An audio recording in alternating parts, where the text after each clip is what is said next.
নামমাত্র তেল মশলা আর এই ফোড়ন দিয়ে কিছু কিছু রান্না আছে দুর্দান্ত করে বানানো যায়। আর ঠিক তেমনই একটা রান্না আজকে বানিয়ে দেখাবো।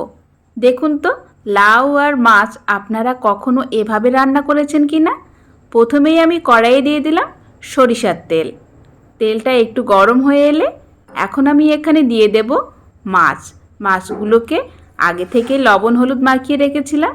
এখন মাছগুলো ভেজে নেব। আর আমি কিন্তু এখানে রূপচাঁদা মাছ নিয়েছি।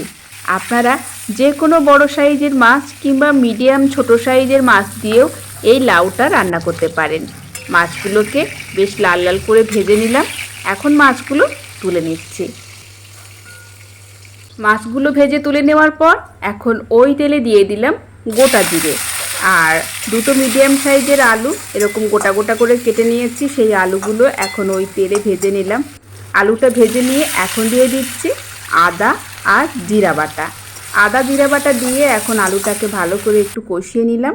এরপর আগে থেকে কেটে রাখা লাউটা দিয়ে দিলাম।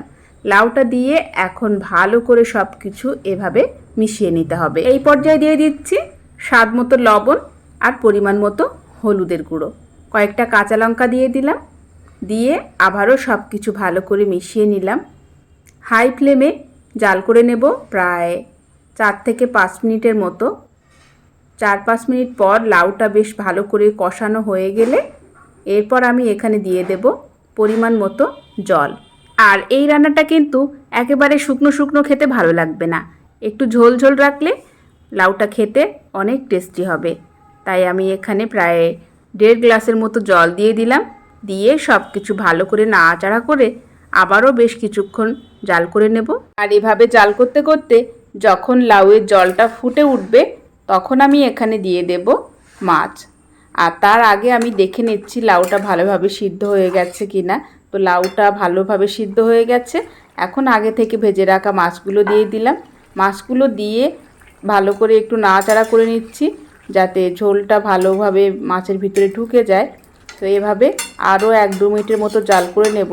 ততক্ষণ আমি এই তরকারিতে দেব ফোড়ন। তার জন্য আমি এখানে 2টো শুকনো লঙ্কা, 1 টেবিল চামচ পরিমাণ 5 ফোড়ন আর সরিষার তেল দিয়ে এই ফোড়নটাকে আমি একটু ফুটিয়ে নেব।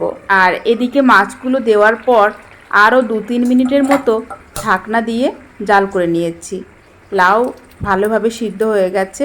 এবার আমি এই ফোড়নটাকে ভালো করে ভেজে নেব তেলে। ভেজে নিয়ে এখন আমি এই তরকারির উপরে দিয়ে দেব। এভাবে একবার রান্না করে দেখবেন, দুর্দান্ত লাগে খেতে।